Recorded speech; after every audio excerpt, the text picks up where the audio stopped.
This councillor is a Freemason, but he doesn't always tell the public when he votes. Neither does this councillor. Do we need a register of Freemasons to force them to be more open?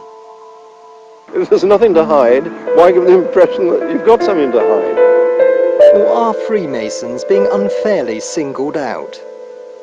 Freemasonry is a system of honesty, trying to operate to standards, and if you believe in that, then you don't break the law, not in practice or even in spirit.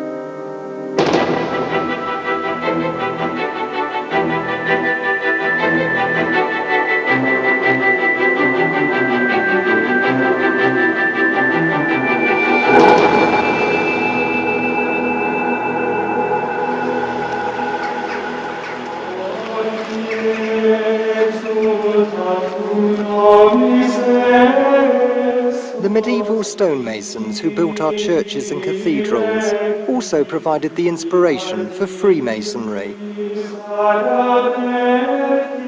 If you look up here at these beautiful arches and see the exquisite workmanship that has gone into that, you will realise that not only were they very skilled, but they would need to be able to hold on to those skills.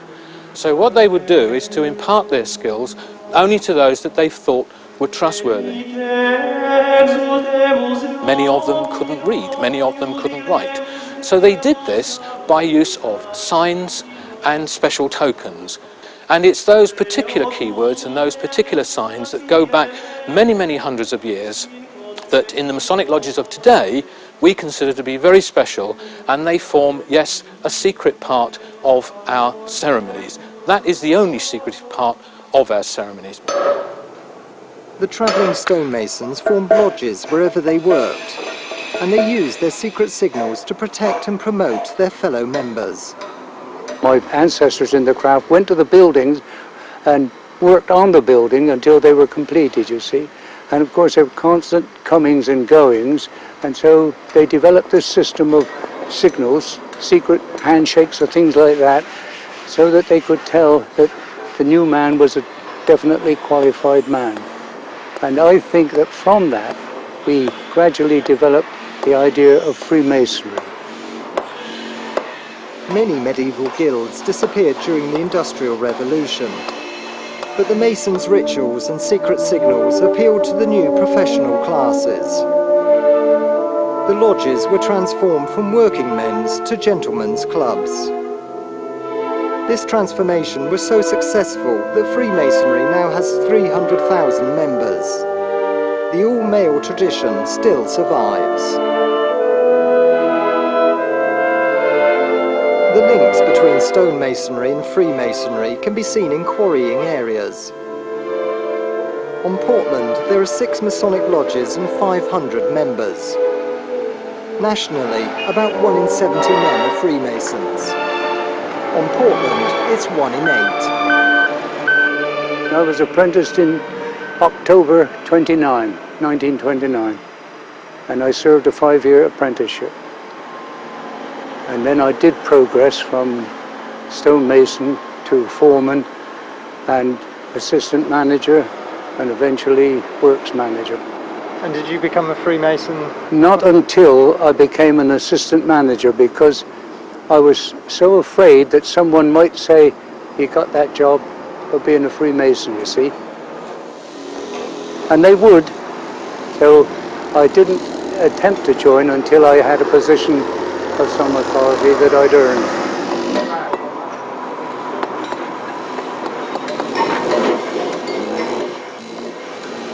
When I was apprentice, we were trained to lift the mallet and brush the lobe of your ear.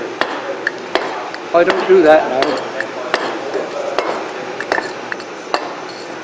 The mallet, of course, is of heavy wood and falls very heavily upon the head of this tool. Now, in Freemasonry, the chisel points out the advantages of education, by which means alone we are rendered fit and proper persons of an organized society. And the mallet should keep down all vain and unbecoming thoughts. There are a number of symbolic tools that are used as part of our ceremonies. The square teaches morality. It teaches us to harmonise our conduct in this life so as to render us acceptable to our God. The level demonstrates equality, demonstrates that we are all sprung from the same stock. Because the time will come, and the wisest of us know not when all distinctions, save goodness and virtue, would cease, and death, the grand leveller of all human greatness, would reduce us all to the same state. The plumb rule represents uprightness. It teaches us never to turn to the left or the right from the paths of virtue. Freemasonry is full of strange language and rituals, but some of the ceremony has increased public suspicion. My hand, given to a master mason, shall be a sure pledge of brotherhood. My feet shall travel through dangers and difficulties to unite with his in forming a column of mutual defense and support.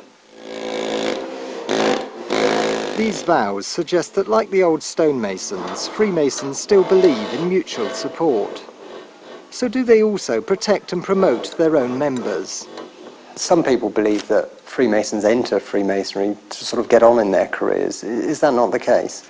I think probably that it's true to say that one or two may well do that. But in reality, once they're joined, they soon learn the principles of Freemasonry. There's absolutely no hiding place for the wrongdoer in Freemasonry. The board would not have authorised me to reveal names without the men's permission. Public suspicion about Freemasonry led to a parliamentary inquiry. MPs wanted to know the names of any Masons involved in the corrupt West Midlands crime squad. You're telling us to mind our own business, aren't you? No, what I'm saying is that I and Freemasons generally resent what seems to be a fishing expedition when we are delighted to help the specific inquiry. No, I'm sorry, is that yes or no? Well, do the lodges know the occupations of their members, yes or no, please? Do they have a record? No. Do they know them? Possibly yes. It's not as simple as that. No, excuse me, this is exactly what I want to get at. Are you telling They were very, very reluctant to have anything to do with us, and they seemed to think that they could pick and choose whether or not to answer the questions. Well, I mean, in a sense, they could. But as we had to point out at one rather tough session, there could be consequences for them declining to answer the questions which we had asked them. You know, if someone would give me a specific allegation against the names... The answer is no, isn't it? That you're not willing to allow the committee to assess this information? The answer is yes, with a caveat. I'm saying that your records, either at provincial or national level, are sufficiently adequate to enable you to answer the questions we put to you, or most of them, if you choose to. With a caveat. It used to be your position that you would cooperate with Parliament. Has that now changed? No, I'm cooperating as far as I can. Do you understand that if we now issue a formal order for the information, a refusal to cooperate may amount to contempt of Parliament? I've answered that one, yes. Yes, you do understand that. We are the ones who will decide what the questions are, and the decision for you is whether you're going to answer the questions we put to you to the best of your ability. Now, there's two possibilities of that. One is yes and one is no. But we're reaching make your mind up time. There are ways and ways of answering questions, and they, I believe you me, they answer them with a minimal content. I think I should probably have to go back to the board and ask them, because what I've come here is with a very clear idea that if I have specific allegations and the leave of the men, then the names can be given. Now, I've got the leave of the men on condition that the specific allegations are made, and that is yes. It's a yes, but it's yes. I'm willing to help. I'm not saying no. Well, but you're not willing to provide the names on the basis that we are asking. Not straight out. No, I'm not. So the answer is no, isn't it? It must be considered. Well, I hope you can accept it as being no, but not in a contemptuous way. Well, that will be for Parliament to decide. Thank you very much. The names of the Masons in the crime squad were eventually released, and the committee concluded that Freemasonry was not the primary cause of the problems. But the government still wants judges, magistrates and policemen to declare their membership. Voluntary registration started 2 years ago. So far, only a third of policemen have responded. I think it was probably right for the government to take a fairly soft approach at the start of it. The big question now is, having got a disappointing response right the way round, is when and whether it will move to oblige people to make this declaration if they're employed anywhere in the criminal justice system. It's all right saying to somebody, your name will go on a register, but it doesn't end there. What happens to the register and how is it used? That is an area of great uncertainty to Freemasons, because within that, one feels that you are going to be discriminated against, if not directly, but certainly indirectly. The Home Affairs Committee is pressing for a compulsory register and would like to see it extended to local government. The main area of concern is the planning process. I had this case of an officer in the council stopping me and saying he had been approached by Councillor X, who said to talk to him, and in the course of the conversation said, well, if you want to, in effect, progress your career, you should come over there, boys, which was to where the Masonic Lodge was. Nobody knows how many planners have joined a Masonic Lodge because membership is private. This secrecy can lead to surprises. Councillor Jim Hardman was chairman of West Dorset's planning committee until he died last year.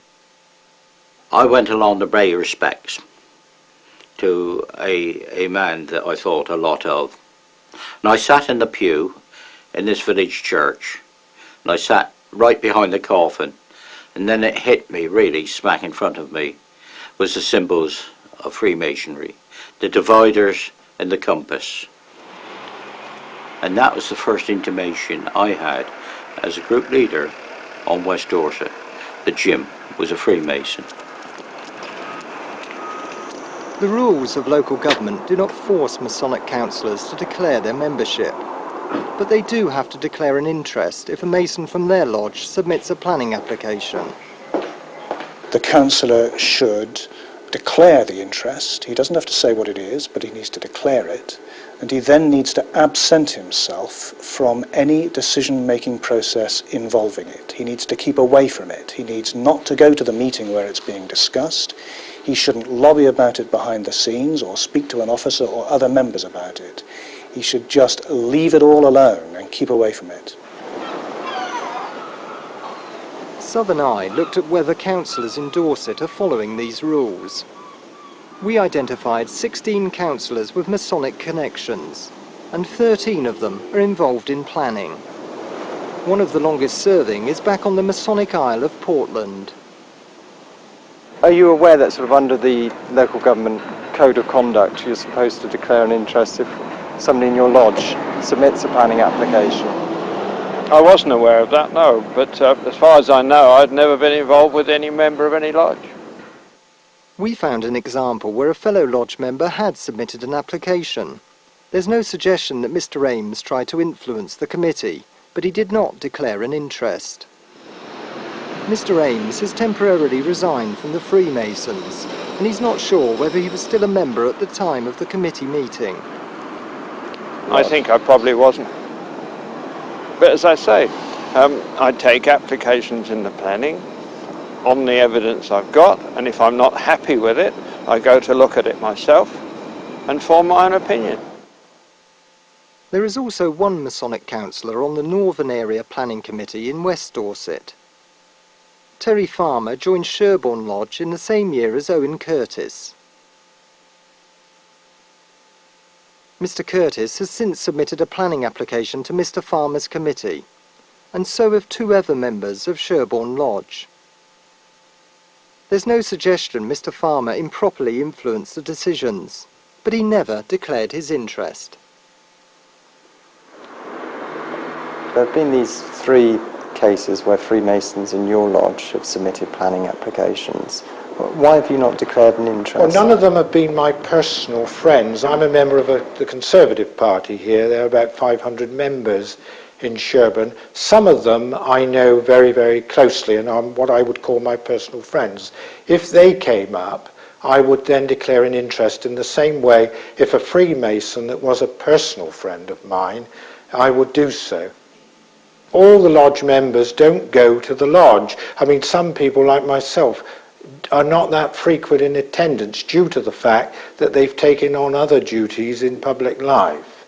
In theory, the Ombudsman is probably quite right. I don't think in practice you could actually really keep this to the rules. The Ombudsman cannot comment on individual cases, but he says it's vital that councillors do keep to the rules. This is, after all, a secret society. It works on secret signs, secret codes of language.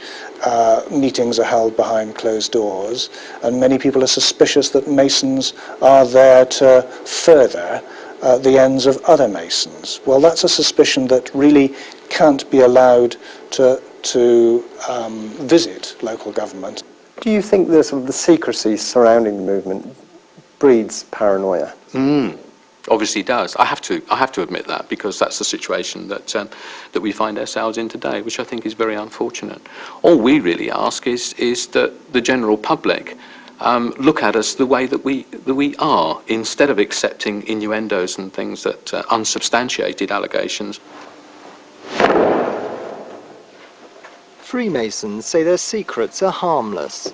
Worshipful Master, an alarm. And that revealing them would spoil the experience for new members. Whom have you there? Mr. John Smith, a poor candidate in a state of darkness, who has been well and worthily recommended, regularly proposed and approved an open lodge, and who now comes, of his own free will and accord, properly prepared, humbly soliciting to be admitted into the mysteries and privileges of Freemasonry. Although we're not a secret society, we do consider the internal workings of our lodges private, but that's not because anything that goes on in the lodges or anything that we would be anyway ashamed of. Are you therefore willing to take a solemn oath, founded on the principles I have stated, to keep inviolate the secrets and mysteries of the order? I am. We teach the member, stage by stage, to have a greater self-awareness, knowledge of oneself, and the various characteristics that we feel are most important for all citizens. Then you will kneel on your left knee. Particularly charity, benevolence, fidelity, and generally speaking, to be a good and upright citizen. Give me your right hand. And that is better communicated, we feel, in the old ways of teaching, and that is two-part plays where the individual member participates in the whole of the role play from beginning to end. That is the way the old stonemasons used to do it in the very old days, and we just propagated that down through the generations to today. The ceremonies may be hidden from view, but Freemasonry is slowly moving towards a more open policy. Not the easiest thing to clean. Now all of these come off. This museum in Poole can now be enjoyed by the general public.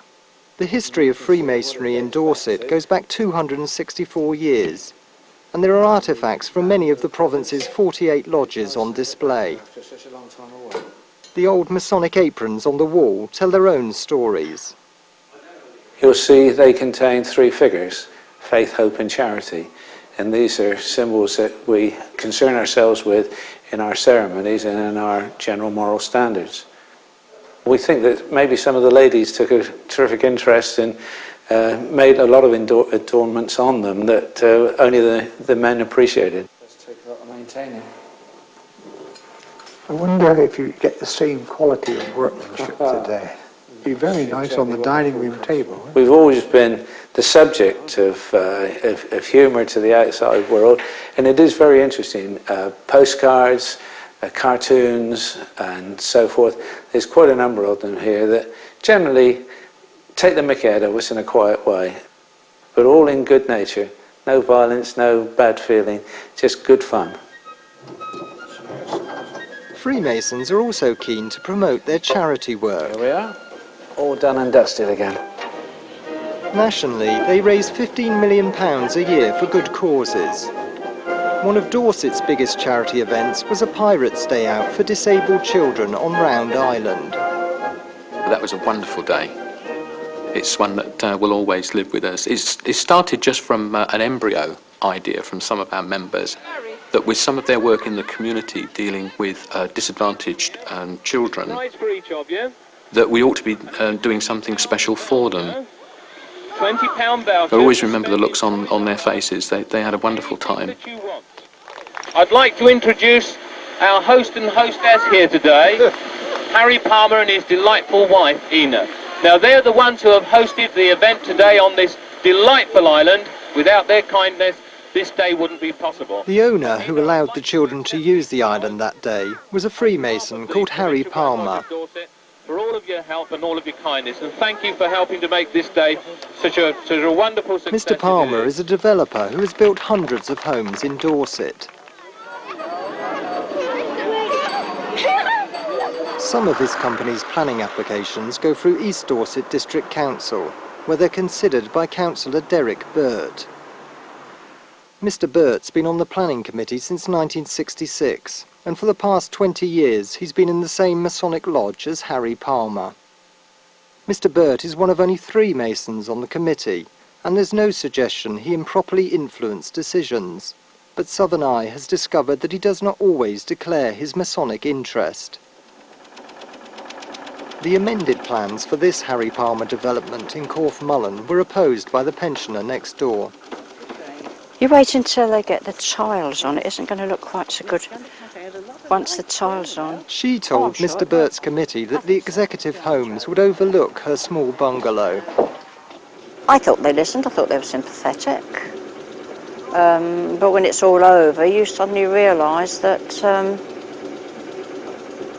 you didn't get what you wanted. The builders got what they wanted. Oh, it doesn't look like it did. It's not a lane any longer. Maybe to put all the blinds around the wrong way. At the meeting she attended, Derek Burt never mentioned his relationship with Harry Palmer. Oh no, no. No, and it isn't something you even think about.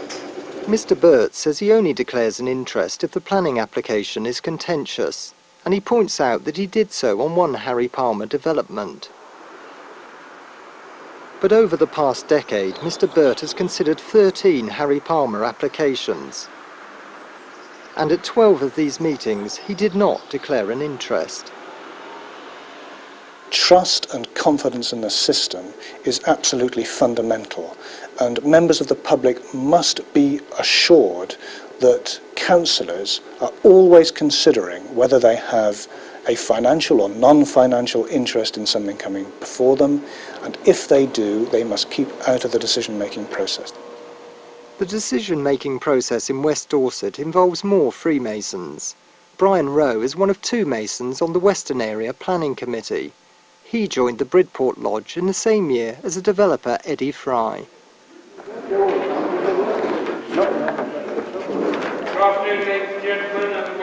When we secretly recorded this meeting, Mr. Rowe had nothing to declare.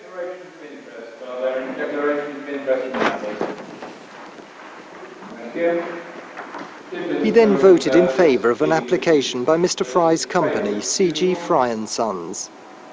Those against refusal? That's the last couple. That's the Frost's recommendation of approval with landscaping. Those in favour? Mr. Fry says he resigned from the lodge around 3 years ago. Because of that, Mr. Rowe felt he was entitled to vote. But the Ombudsman has indicated that even in marginal cases like this, councillors may still have to abstain.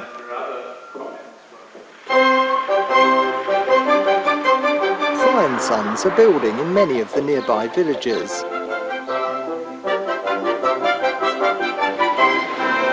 Some of these sites had outline permission when the company bought them. But Fry's still submit numerous planning applications. Mr. Rowe has considered 27 of these since joining the planning committee 3 years ago. There's no suggestion he improperly influenced any decisions, but he has never declared an interest. Councillors who don't declare interests may also be breaking the rules of Freemasonry, as every Freemason promises to abide by a strict moral code.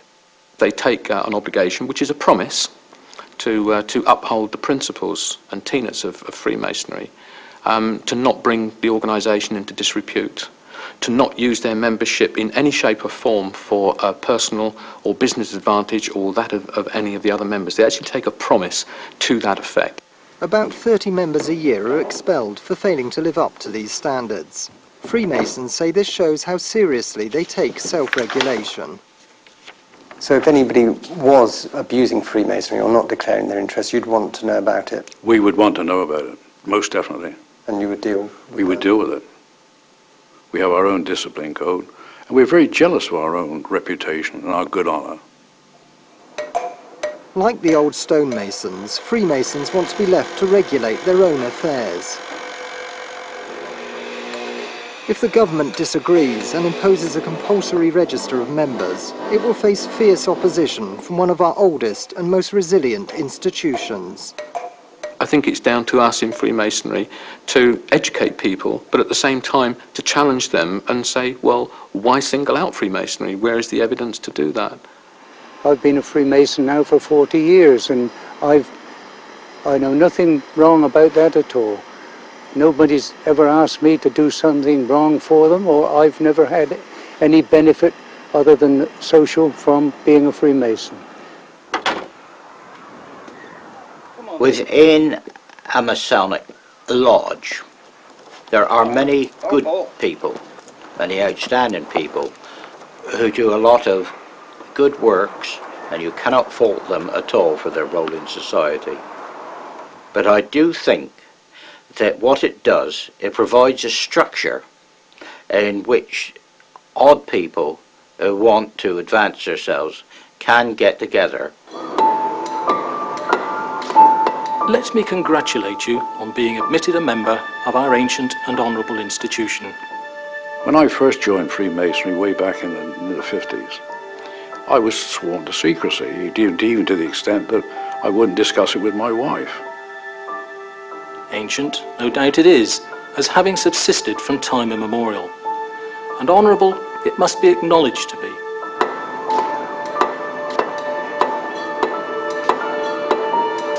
We looked inwards, and I think we were very much like ostriches. And if anybody said anything about us, we just turned our head and say, it'll go away in a week's time, don't worry about it. No institution can boast a more solid foundation than that on which Freemasonry rests. The practice of every moral and social virtue. So I think in a sense we brought it on ourselves. But like everything else, we are beginning to learn, we are beginning to recognize the changes in society, and we are adapting to them. The public want us to be open, more transparent. That is exactly what we're doing. Let me exhort you to dedicate yourself to such pursuits as may at once enable you to be respectable in life, useful to mankind, and an ornament to the society of which this day you have become a member. I am led to hope that you will duly come to appreciate the value of Freemasonry and indelibly imprint upon your heart the sacred dictates of truth, of honour, and of virtue.